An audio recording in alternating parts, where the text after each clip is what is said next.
Hello, everybody, and welcome to the Rise Above Justice Movement, the podcast. My name is Zachary Mallory, and I am the host and the founder of the Rise Above Justice Movement and the Rise Above Justice Movement, the podcast. All right, so we are here again with another candidate, and this time we are journeying into Tennessee. And, no stranger to the podcast, no stranger to the movement. Gwen, my beautiful friend and my beautiful co founder, welcome to the podcast again. Thank you. Always love being here with you, Zachary, and interviewing these amazing people. Yeah, absolutely. And speaking of amazing people, our guest today that you'll be leading this conversation, but, no other than the Lindsey Patrick-Wright. Welcome to the podcast. Thank you all so much. I'm very excited to be here. Absolutely. So I will ask the first question and then Gwen will take it on from here. But the first question, as I do with every candidate, is, walk us through who you are, walk us through your background, the journey that you've had to where now you're running for state senate in Tennessee. And there's a lot of stuff going on in Tennessee. I know we've all been watching. I've been watching from here in Kansas. And I have friends that are texting me like, did you just see what Tennessee just did? I'm like, yes, I am the first to know because my co-founder is based in Tennessee. But Lindsey, Yeah. the floor is yours. Oh, thank you so much.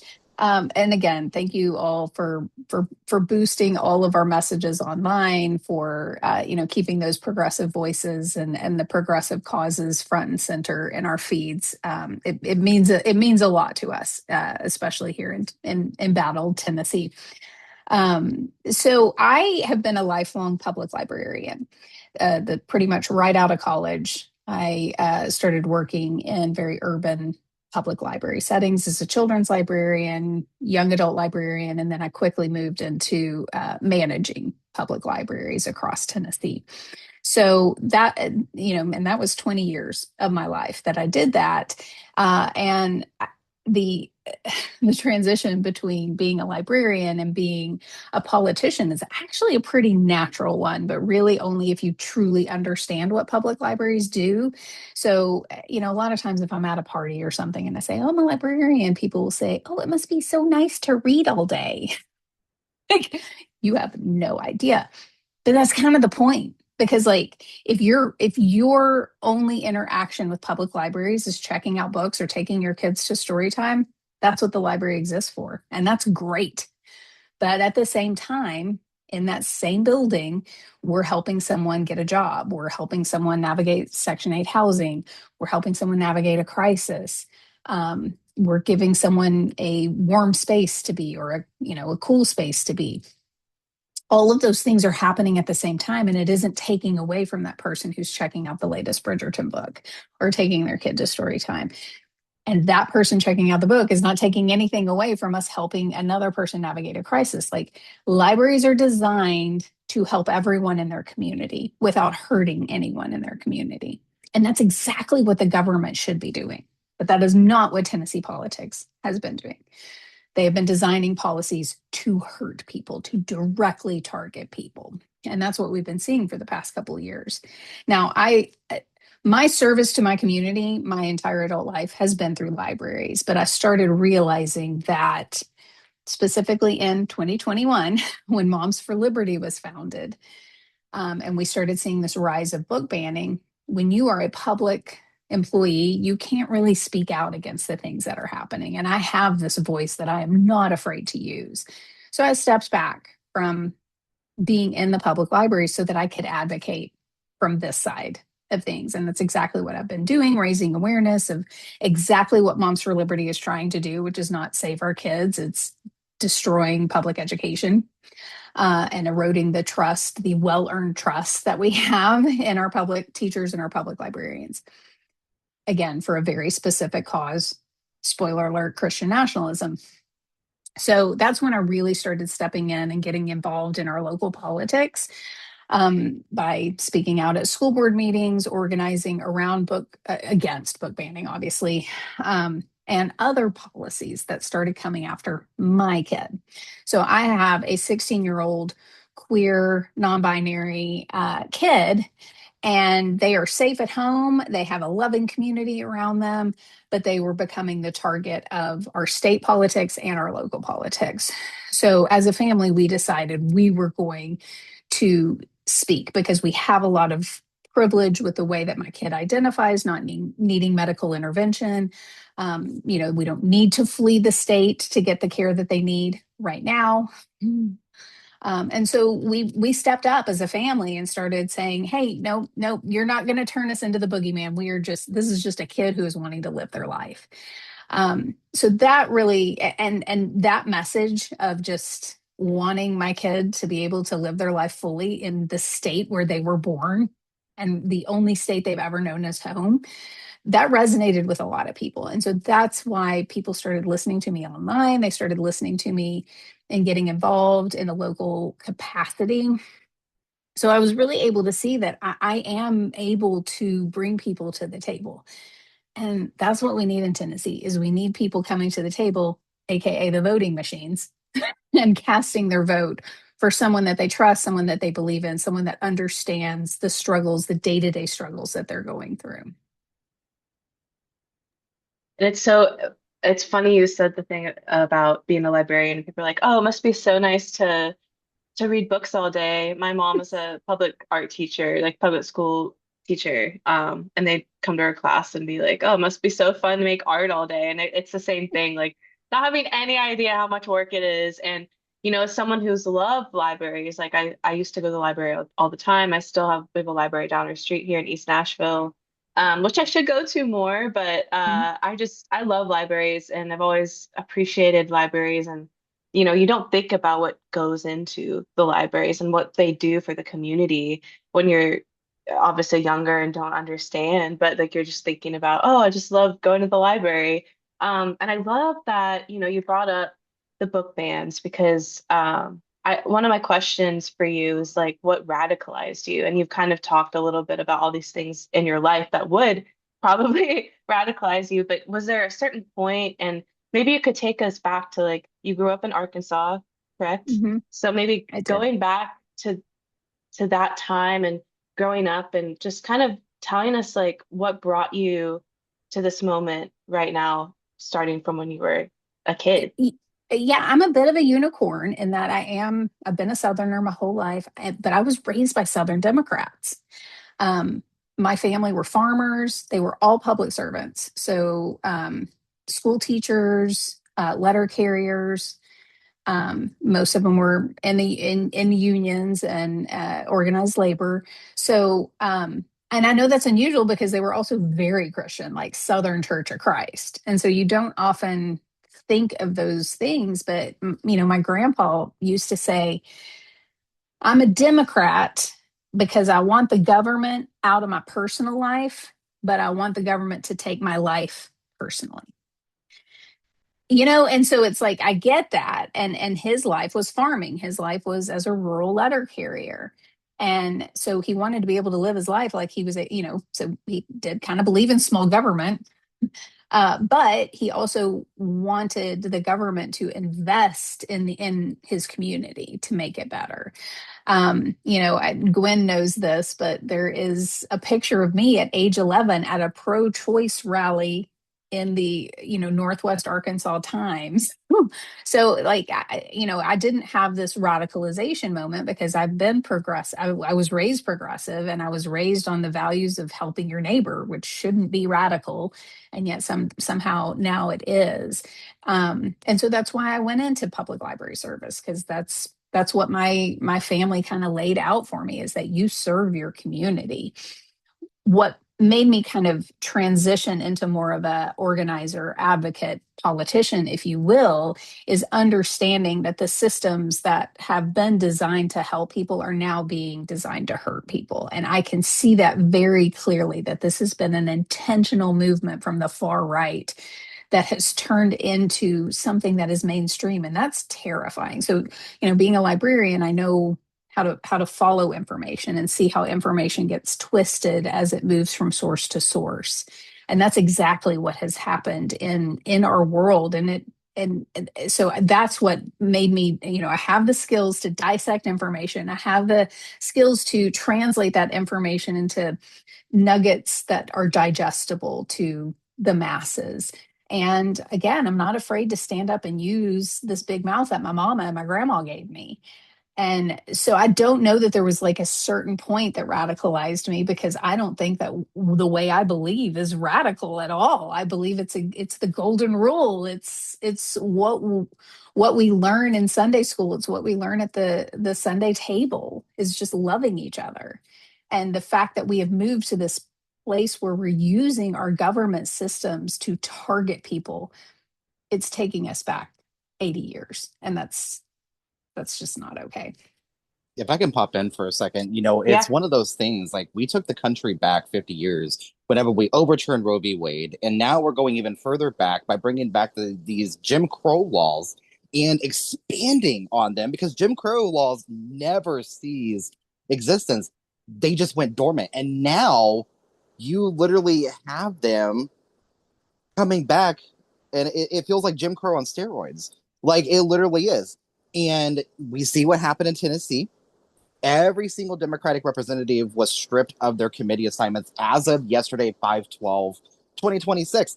Yep. And Gwen knows a lot of the representatives. Gwen also, Lindsey, not to take away from like your interview necessarily, Mm-mm. but Gwen was It's also on it's the all tied together. It Gwen was really is. also So on the ground in Tennessee. Do you want to talk about just like very briefly about your experience and being there and capturing, what's going on? And Lindsey, your future governor will be on the podcast here very soon, Jerry Green, which I'm obsessed excellent. with personally. So um, but yeah, yeah, like go ahead, Gwen. speaking of that, like Lindsay was there with me. So I actually have an interview coming with her that I still have to post. And she was the one who's like, I was like, who else should I interview? And she's like, you got to interview Jerry Green. So that Yes. I got to give credit to Lindsay for that, because yeah, this is kind of, I guess Lindsay, please pop in and share your experience too. But I mean, I think the weight of everything, like there was so many people there, like Trevor from my Cluck Hut, like people, uh, just a lot of creators, people that I know, and Booker politicians squared. that Booker squared, yeah, and people like Yeah. I was Because saying, like I didn't, Liz is from Memphis. Yes. yeah, she's from Memphis, and we also did an interview with Liz, and but there's so many people that I never saw because there's so many people there. It's just like, whoa, you were there too, you were there too. Yeah. So it was really a community showing up, and it was a historic day. But as it was happening, I think, I mean, there's a lot of camaraderie, I feel like. What did you feel, Lindsay, like just No, being there that day? I felt that too, but I also, and boy, this is going to get really into the weeds of organizing here, but Hmm. I think it's incredibly important, because we are at a tipping point here in our state. And I do think that a lot of women that look like you and me, Gwen and Jerry, Yeah. we are at a point where we need to understand when we need to lead and when we need to follow. And I Hmm. saw that in action while we were there at the Capitol, because we had these Black organizers from Memphis, but also from Middle Tennessee, that had actionable items and actionable protests that were getting distracted by some people that look like us, that were trying to center themselves. And so this is a real opportunity for us to say, no, we have learned from what happened in 2024. We, and when I say we, I mean white women have learned lessons from 2024, that we have got to listen to the Black organizers that have been in the trenches a lot longer than we have. And so Hmm. that was an interesting dichotomy that I saw. I haven't been able to be at the Capitol a lot because up until last week I had a full-time job.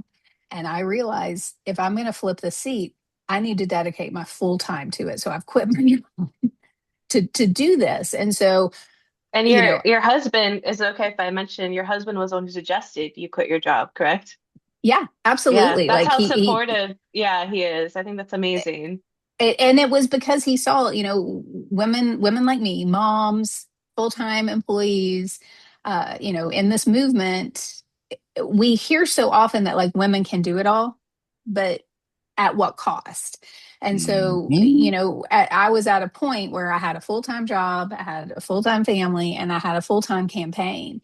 And there was one of those three things that didn't have my whole heart, and that was my job. And so we are privileged enough to be in a position where I can devote my time to this, full-time for the next 8 months. And then when I become a senator, you know, Yes, yes. When you it'll be a become the transition senator. anyway. And but yeah, so that was really eye-opening for me to be able to see. And this is just deconstructioning. We have to deconstruct. We have to have an abolitionist mindset, an anti-racist mindset, and that takes a lot of learning. And I'm still definitely on that journey, but I was able to see it in full display at the Capitol, where yes, there was a lot of unity. There could have been even more Could have been, if yeah. people that look like us would stop centering ourselves.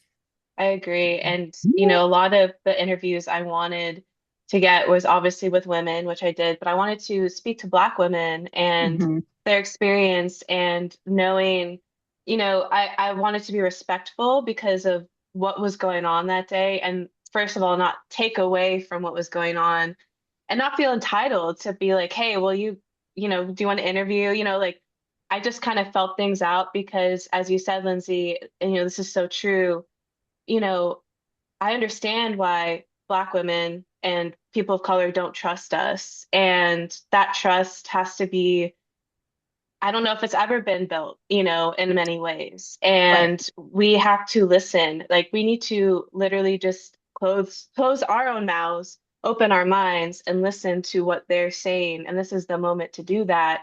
Um, yeah, I just, it's a scary moment too. Just, Zach and I were talking about this morning. And this is, we'll come back, it'll all swing back around to the question I wanted to ask you, Lindsay. But we're getting a lot of comments, especially, and I know a lot of people are experiencing and have experienced racist, homophobic, misogynistic comments. Like we've been experiencing that, but man, like especially since what happened in Memphis, like with the gerrymandering on Thursday.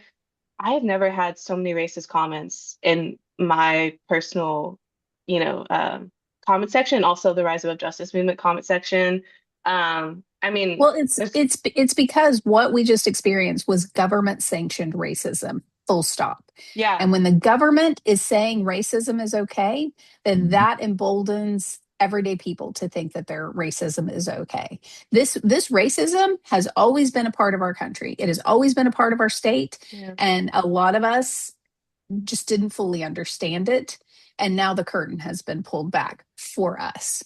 yeah. It's just like the But floodgates are open now. right. I want to acknowledge that that was our ignorance because, our Black brothers and sisters have been trying to tell us this for a long time.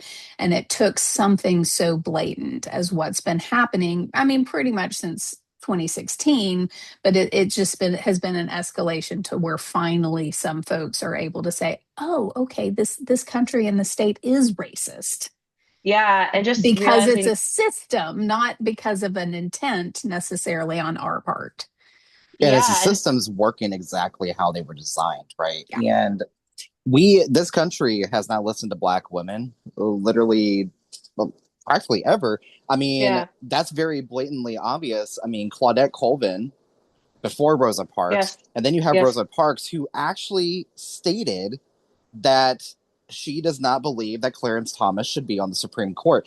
We did not listen. Anita Hill, we did not listen. We Right. did not listen. Clarence Thomas is now the second longest currently, or the second longest sitting Supreme Court justice in the US history.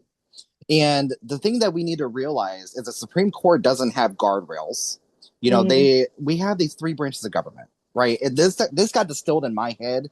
I had a really good government teacher in high school that was like deeply incredible. Like she literally flipped tables, and what I mean is like literally flipped tables. If people weren't paying attention, she literally flipped the table, and she said, "Jesus would be doing this because you're not listening. You're not paying attention." This teacher literally opened my eyes beyond belief.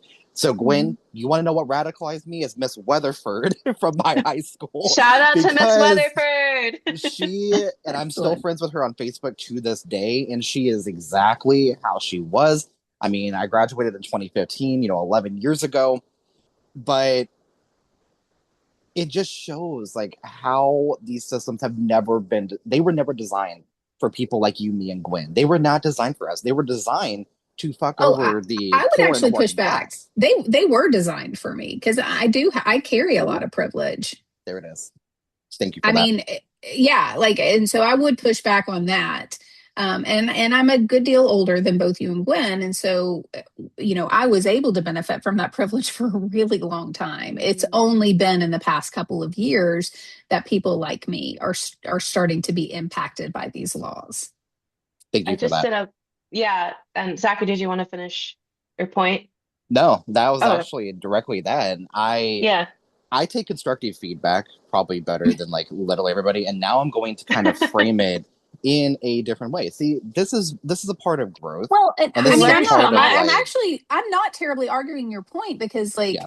like I said, I am quite a bit older than you and Gwen, and so we had a functioning middle class when I Mhm, was your age. We don't mhm. have that anymore.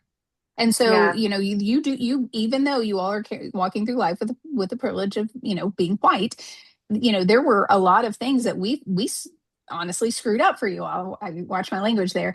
We screwed up for you all because we weren't paying attention. So I want to be clear that like I'm not trying to step on that at all. Absolutely. But I do need to move forward fully acknowledging the privilege that I've walked through life with.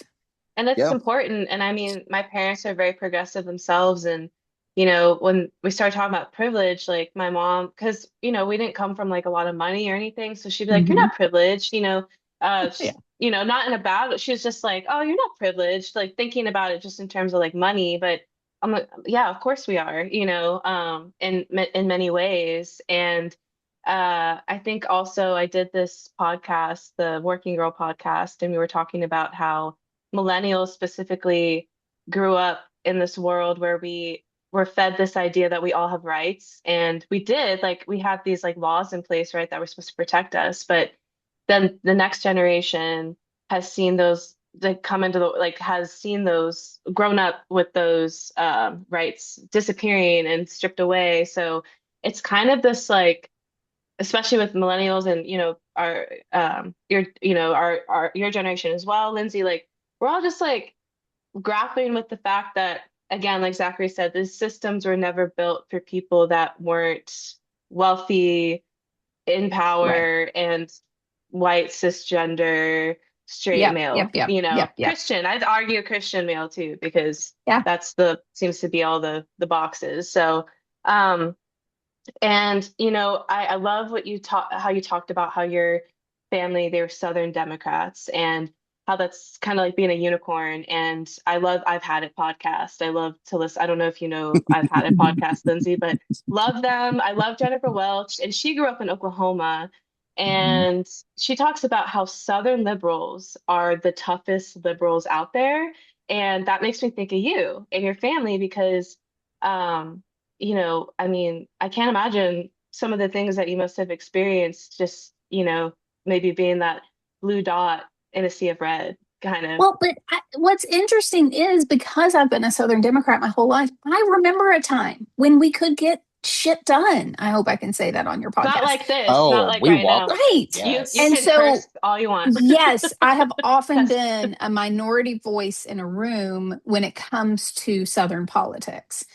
But we could still relate on a personal level. And that is gone.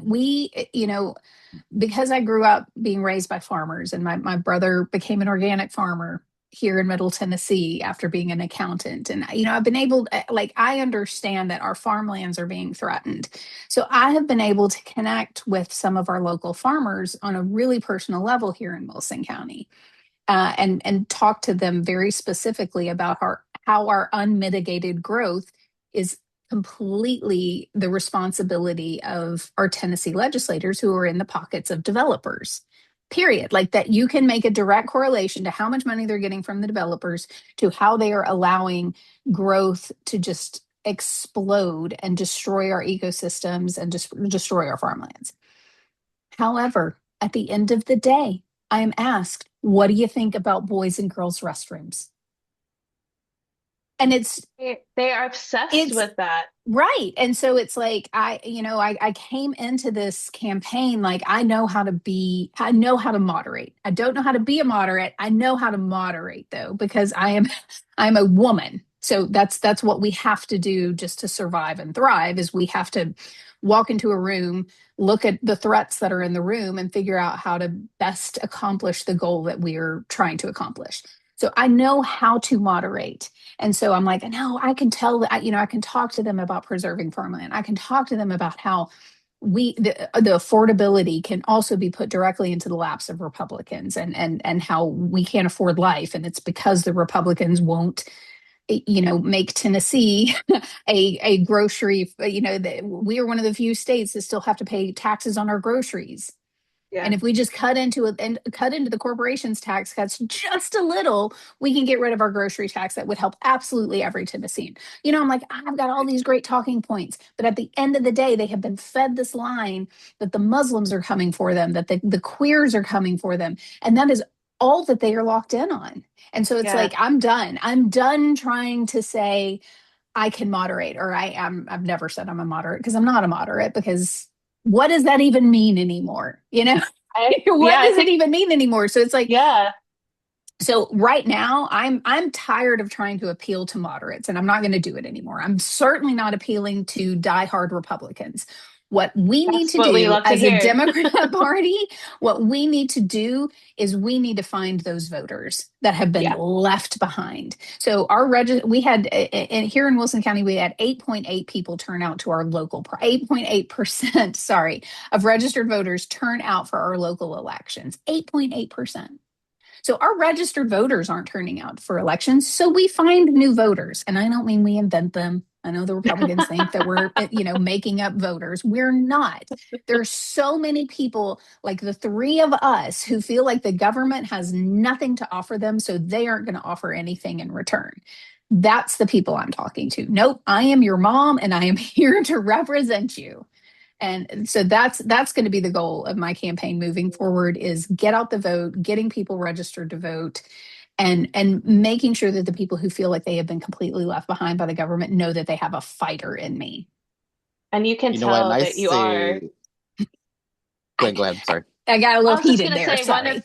oh no, I was gonna say everything you said. Yes, yes, yes. We love to hear that. I think one of the most dangerous things a progressive candidate can do is try to go to the center and be more centrist and like, oh, I'm gonna meet them and agree with XYZ, but not this. And like So, we saw that, I'm gonna throw him under the bus. Gavin Newsom is someone that Mhm. we're like, Yes. we're seeing him do that, Pete throwing Buttigieg even trans did it people. recently.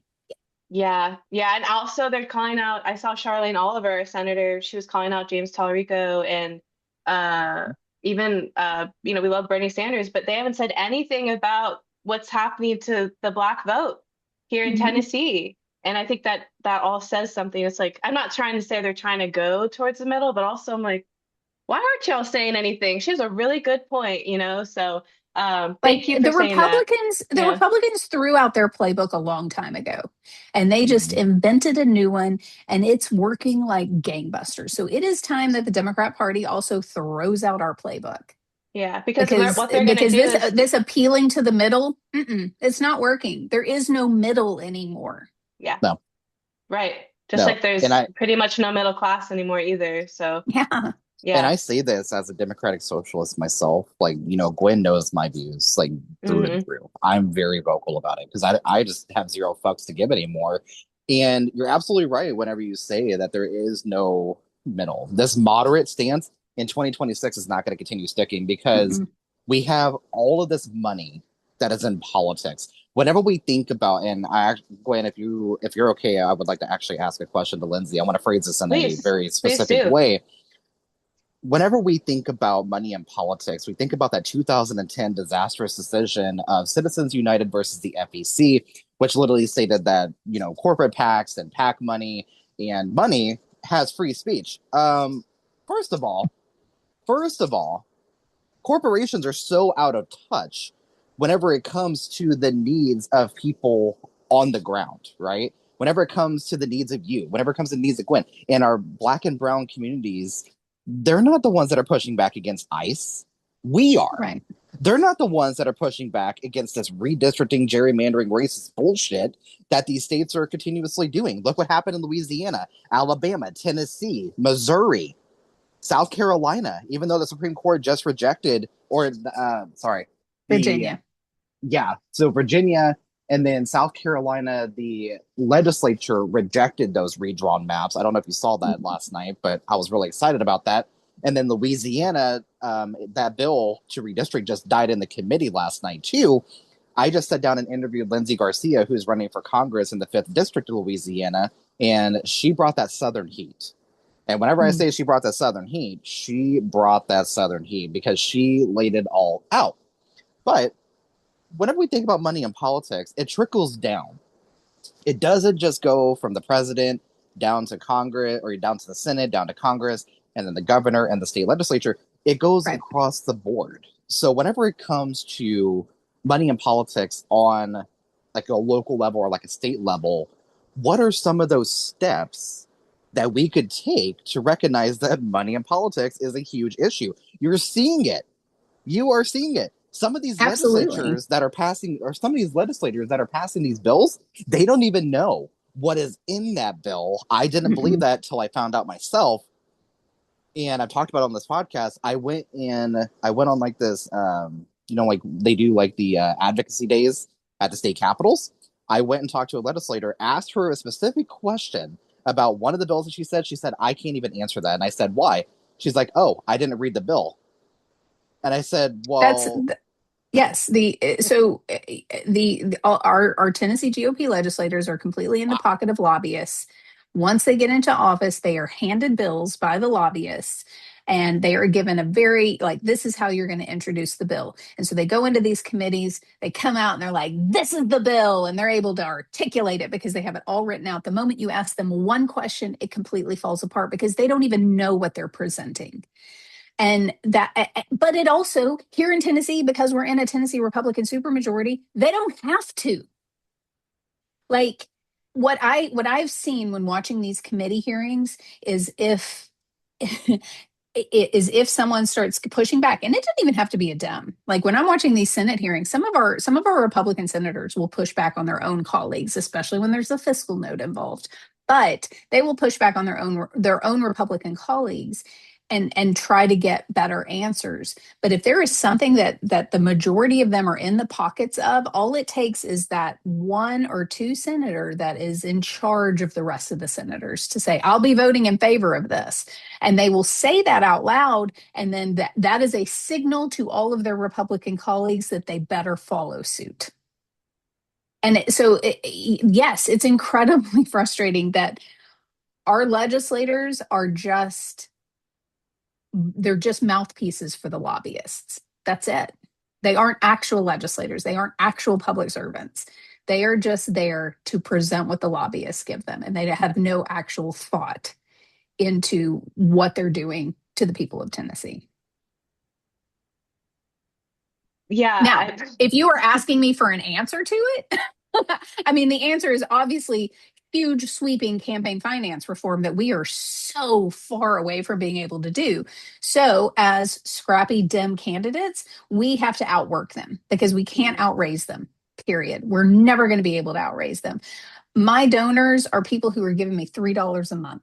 And I love those people because those people, they do not have money to give, but they are giving me $3 a month because the that is all that they're grassroots. able to. Yes. And I know that every single month I'm going to have that $3 that's going to pay for a couple of postage stamps.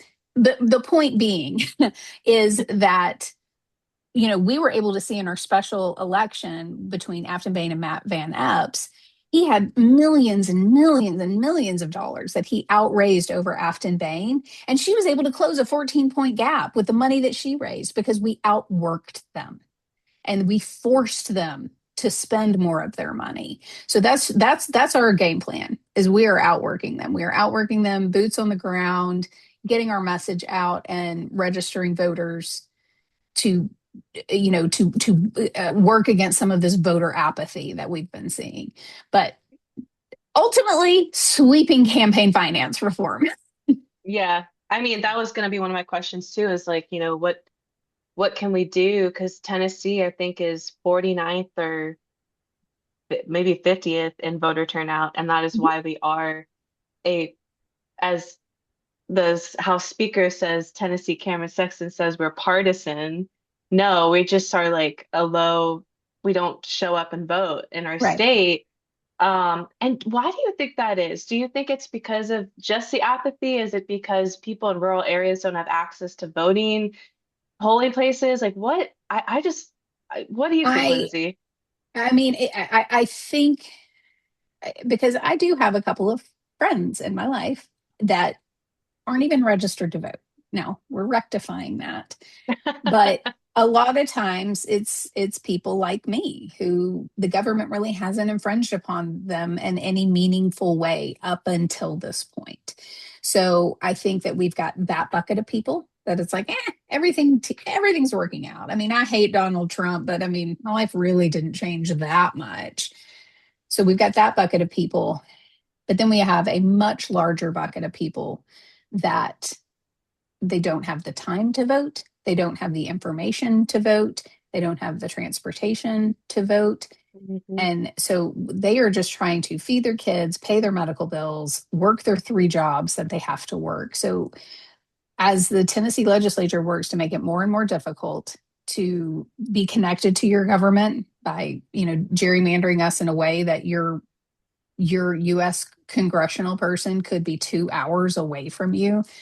Mhm. So And as keeping you Tennessee, bogged down. right, Yeah. and possibly eliminating or making early voting illegal or mail-in ballots illegal. Like there's so many ways that we have increased the ability for people to participate in the government process. And when you do that, you're increasing the ability for marginalized people.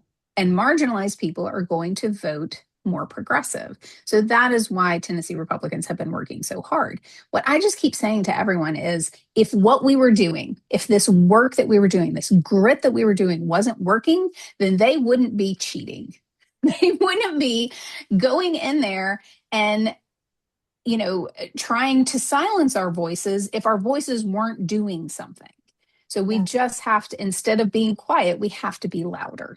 And what I mean by that is we have to be talking to more people about it. I don't mean even though there's a big picture of me on NBC News yelling from the gallery, so I don't necessarily mean We love it. louder, louder. I mean, we have to be talking to more people. We have to be knocking on more doors. We have to be engaging in those uncomfortable conversations with our friends and family who we are really irritated that they aren't registered to vote and they haven't been voting and they haven't been caring because we are in this situation because of that. At the same time, we need to be making sure that we have an army of people ready to reach the people who feel completely disenfranchised from this entire situation. Yeah, and I think, I know we've been talking about all this, but just especially seeing um what's the seeing Black representatives and constituents respond to the quietness of I think I'm trying to remember how they phrased it, but the Democrats who are the influencers, the creators who are so outspoken about, oh, well, we're losing Democratic seats, but they're not talking about what's happening to Black voters, like the Black people are getting their voices silenced, their representation taken away.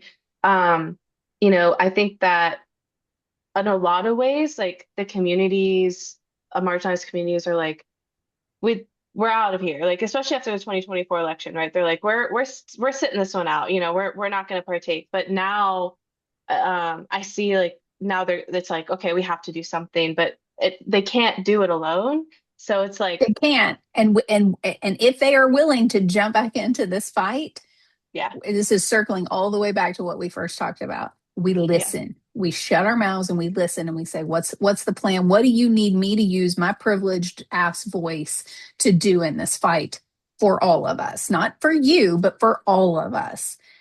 but that's, I think that is so key, is that we are seeing, like here in Tennessee, the Equity Alliance is a huge organization that Yes, is, they are they are fired up and they are going to be on the ground. And we do not need to co-opt their mission. We need to be partners in their mission. We need to follow their exactly. mission.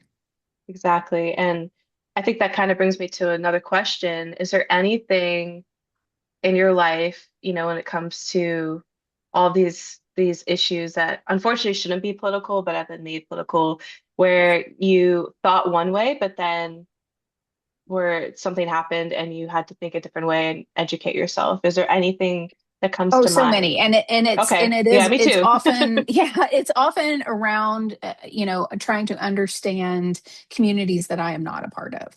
So, racially minority communities. Obviously my kid has taught me, in fact, I keep a video pinned at the top of my Instagram profile that is a very honest conversation between my child and I. This was when they were 14, just talking about their identity and talking about all these questions that people have. Like, people have these questions, and allowing them to answer for themselves, because so often we get into this position where we're trying to answer for communities. And so lifting up other people's voices is very, very intentional, is what I try to intentionally continue to do. However, I'm going to always mess up. And so, being open to hearing someone say, "Oh, this is not your fight, or this is not your moment. Take a step back."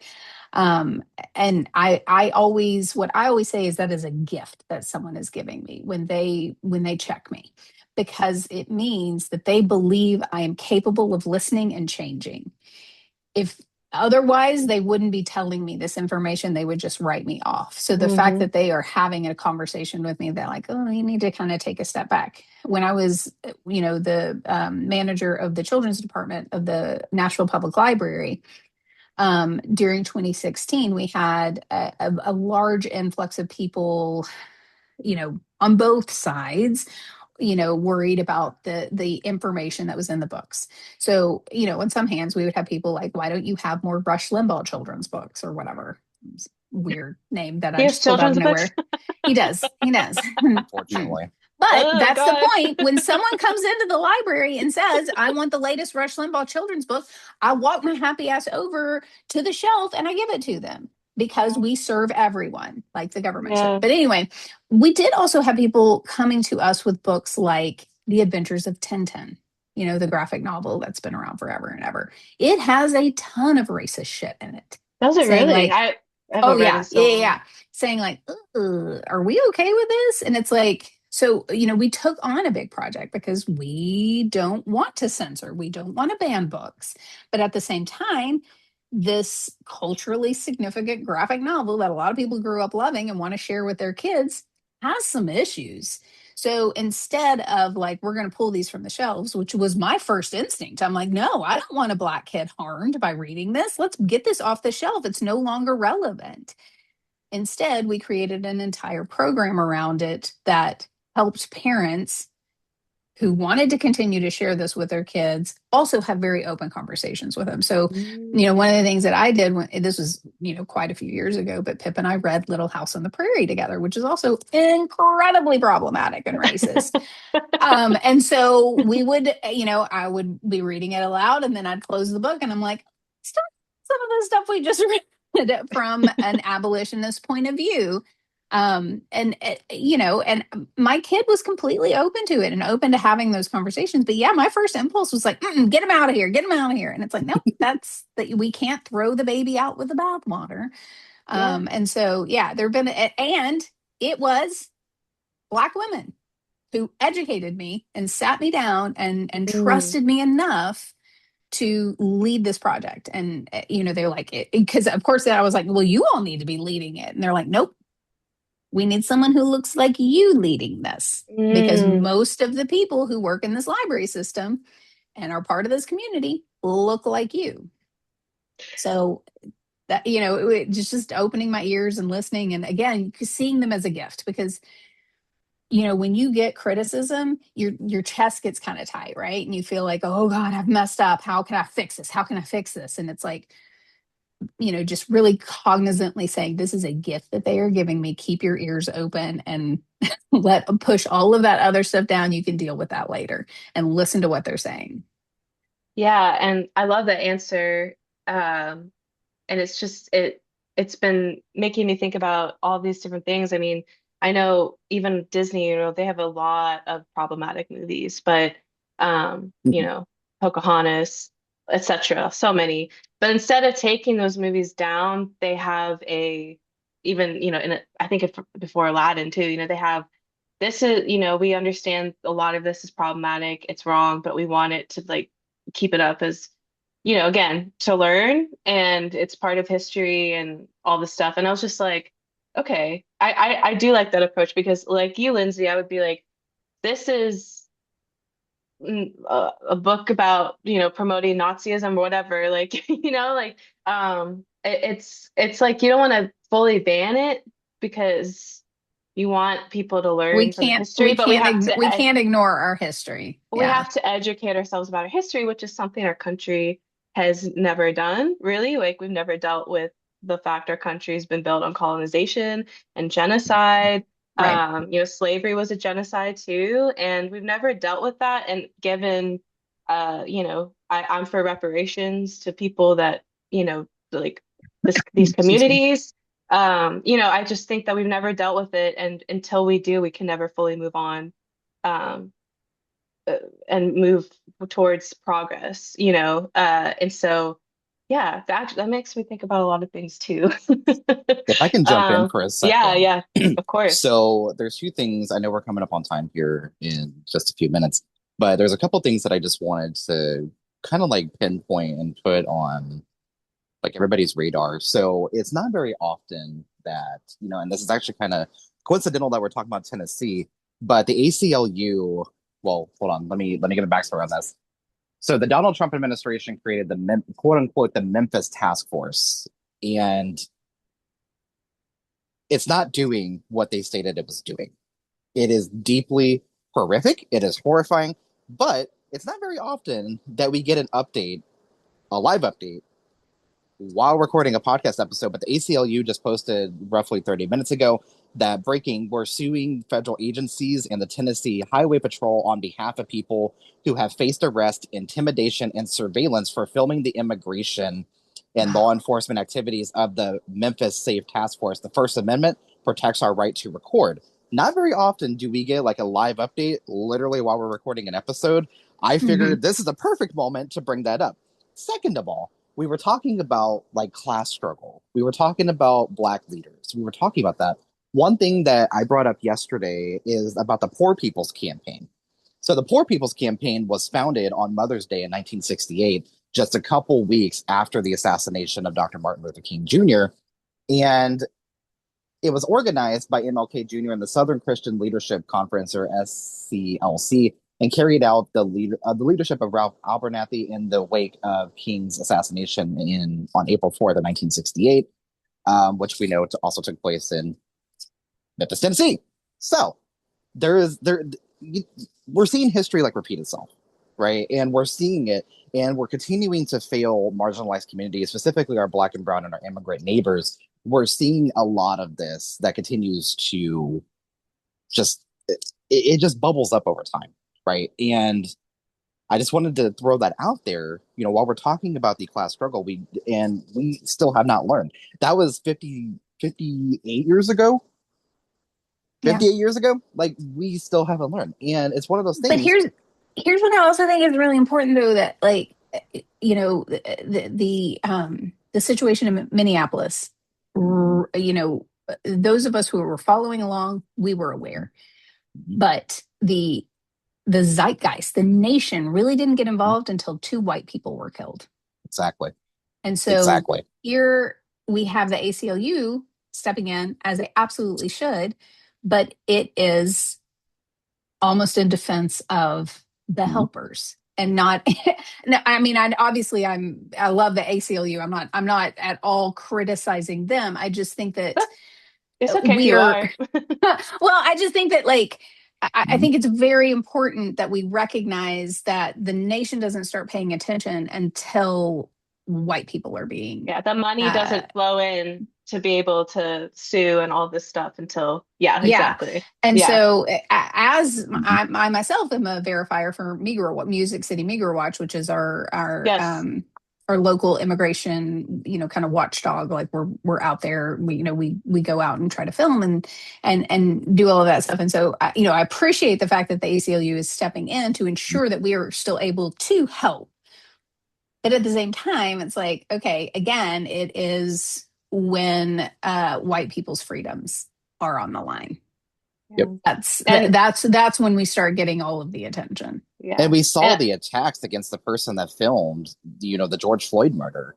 Like Right. the blatant attacks against her were absolutely horrific, and not even just One of George our Floyd. It goes, verifiers recently was told by ICE she couldn't blow her whistle. That now blowing the whistle is considered interference. yeah, what And law says that? none, right. none. Or is yeah, I think it was interference. I can't remember what the word was that the ICE agent used to say you can't blow the whistle or we'll arrest you. Yeah, all they're gonna do is arrest you, put you that's what happened to Heather May. I mean, they unfortunately did do Mhm. put charges against her. She Yeah, stood up I for do. trans Yeah. rights and they did press charges, but all she did was sing in the House gallery and they arrested her and we all assumed, okay, they're just gonna release her because most of the time you're doing something that like isn't even breaking the law, so No, and like it's how can you protected under press the First charges? Amendment. Yeah. It's protected under Um, the First Amendment. The right to assemble and freedom of speech yeah. protects everybody. Just Yeah. like the right to due process. If I go out and I get in a car wreck and I'm the reason that caused it, I have to go to a court date. That's due process. And due process is so incredibly important that it's one of the few things that's in the Constitution more than once. It's in the Fifth and the 14th Amendment that states that every single human being, no matter of your citizenship status, has a right to due process. And kidnapping Mhm. people off the streets and putting them in concentration camps is literally Nazi tactics that we Yeah. saw in Nazi Germany. Like it Right. Yeah. just history is just repeating, right? Yeah. And And we I mean, it see is like this. literally, yeah. Well, and we've It's we've nuts. completely lost our checks Yeah. and balances. Like Yes. especially with I mean, our ultimate check is the Supreme Court, and when we've lost that, We the have the Supreme Donald Court Trump now, Supreme Court. the Supreme Court is now completely a tool for Trump, Yeah. and so even if like right now we have a couple of lawsuits that are questioning the redistricting. Even if we get some kind of stay on the redistricting, that can still be completely overturned by the shadow court, the shadow Supreme Court, or shadow Yeah. The state shadow court. dockets. Yeah. Yeah, and so like we do not have those checks and balances anymore, which is why we have the helpers who are coming in and trying to provide those checks and balances, and it's why they're coming after those helpers. So I guess I've kind of fully come back to the ACLU. Obviously I'm Yeah. glad the ACLU is stepping in, but it's like we are trying to be our country's checks and balances, and they're just at every time we make a little bit of progress, which is exactly what those verifiers were doing and those witnesses were doing, is we were making progress. We were starting to see, like here in Wilson County, we were seeing a ton of people, a ton of ICE agents showing up Monday mornings at the Wilson County courthouse, arresting anyone that had a Hispanic sounding name. And so we Yeah. started showing up, we started protesting, we made sure we had verifiers in the parking lot blowing their whistles and stuff like that as soon as we saw ICE agents. So then they moved to Sumner County. And now they're moving to Dixon County. So like it's working, but they have to keep coming up with ways to make our progress halted. Yeah. And Lindsay, like that for our listeners, I would love for you to like tell them, when you're elected to our Tennessee Senate, what are you going to do to what how do you view, and I asked Jerry Green this too, like approaching, protecting marginalized communities as there's so much attack or so Mhm. many attacks on not just marginalized communities, but our democracy as a whole. What would you do to bring those checks and balances and protect your constituents? Yeah, So I mean, I love this question and I hate this question yeah, because of where we are in Tennessee. yeah, Because we're in this Tennessee Republican supermajority, and even when we flip, some seats, we're still going to be in a Tennessee Republican supermajority. What And is so the ratio? Um, in the House, we have 99 representatives. I believe the split is 73-26. wow. I So think. underrepresented. I know. Yeah. In the Senate, we've got 33 and we only have 6 Dems. So, I made a post recently explaining that when Bill Lee came out to say he's calling the special session for the will of Tennessee voters, it's like, oh, okay, so we're going to get some more seats? Because Yeah. right now, the will of Tennessee voters in 2024, we went 65-35 for Trump. Now, we know that there was a whole lot wrong with our Democratic presidential campaign, not with Kamala Harris, but with the whole way that it was handled. And so we probably didn't have as many progressive voters turn out. So even that 65-35 is skewed, but let's just take that number. Let's just say we are a 65-35 state. By that, we should have 3 US congressional seats. We had 1, and now we have none.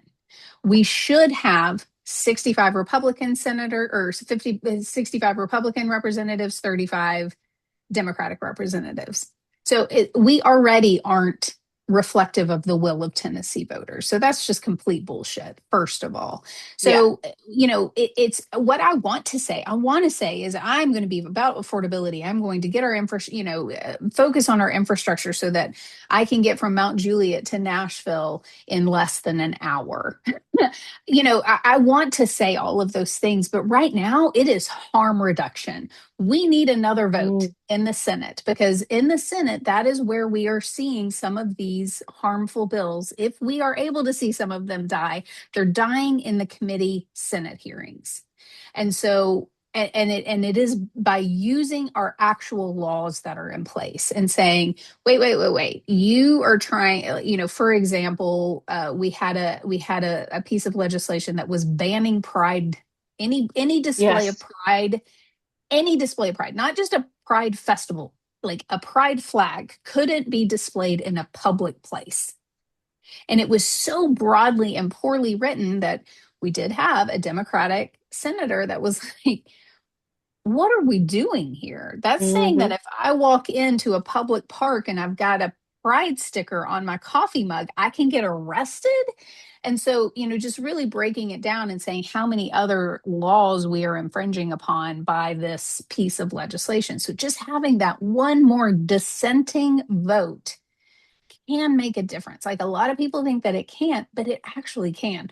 So, my primary goal is harm reduction because and I think everything that I've stood for in my entire life shows where I will move forward with with any legislation that I'm able to present or get through. But right now, it is being a fighter for those marginalized voices in Tennessee and being that dissenting vote and being able to articulate why it is harmful for everyone in Tennessee, not just the marginalized people, because that's what gets through to our Republican legislators is pointing out how it might impact them. Yeah. And that's why we love you, Lindsay. And we're a survivor, we're a coalition of survivors and our allies, and all of this is, it's all connected. And I think that I can safely say, right, Zachary, that we love what you're doing, and what you would do, what you would add to our Tennessee state legislature is like exactly what we need. So those are all my questions, and I'm just thankful so much that you're here.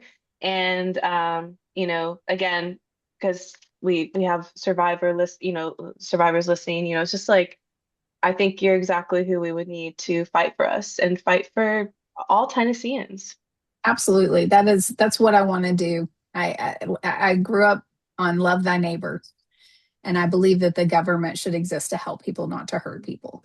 So that's why I'm in this fight. And I appreciate your trust in me. So, and thank you for using your platform to make people feel seen and feel heard. And that's just going to help all of us. how can we support you? That's important too. I mean, obviously, we've talked about money. Money is always helpful. And like I said, it's those small monthly donations that make a huge impact on us. So if you can only spare $5, $10 a month, that's going to help us and because we stretch that dollar to the max. Hmm. More eyes. I wish that our politics weren't being played out in social media, but it is. And that's one of the reasons I got into The this is because I have same a with the small music platform. industry. Yeah, I Yeah. have a small platform and I'm trying to use it to help connect people and build community and build visibility in real life. So, if you are seeing this online, share it. If you are, if you are talking to someone, just pull up your phone and say, "Hey, follow this person's campaign," because the more eyes that we get on this campaign, the better we're able to get our message out and to reach those grassroots donors. So those are the two biggest things. Obviously, if you are in my district, vote for me in the primary in August and then again in November. If you're in Tennessee, in Middle Tennessee, we have a ton of volunteer opportunities and internship opportunities. So there's a lot of different ways to get involved. But right now, since you all do have a national reach, donations and just helping raise visibility. Thank you so Absolutely. much, Lindsay. And Zachary, I'll let you take it from here, but I'm just you're someone I admire and also a friend, and thank you for being coming on. Absolutely. Lindsay, I say this as a Missourian at heart and Kansan by choice. You are exactly who we need in all 50 states. We need people exactly like you. The grassroots is what truly does matter because we need to get money out of politics. And it is extremely expensive to run for office. It is extremely debilitating, and that is by design and it's intentional. And those who take the PAC money, those who take that corporate money, they fly through these elections with no issue at all. Then you have ones like yourself and several others that I've interviewed that are even running for Congress that they're up against like APAC money. They're up against this big like AI money and data centers are a huge thing across the country. We didn't dive Yep. into that, but Tennessee is no stranger whenever it comes to these data centers and yanking up those prices for local people, right? Mhm. But again, thank you so much for coming on the podcast. And you have an open invite anytime. I feel like we could sit here, we could talk literally for decades long of Yes, stuff, but absolutely. we'll have 100%, to yeah. we'll definitely have to invite you back and have like a more in-depth conversation. But thank you for being a part of our candidate series. And Tennessee is better because of people like you. And I want to give a shout out to Afton Bain, badass human being. I love her very deeply. I Um, am working with Afton Bain's campaign team, by the way. I was gonna I got it. yes, I have an ask. amazing team that I'm working with that knows how to That's get I knew people it. out. I knew that's it. what we love to hear. Gwen, I knew it. I knew it. I knew it. But all right, Lindsay, Gwen, thank you so much. And I will see you out there. Thank you all.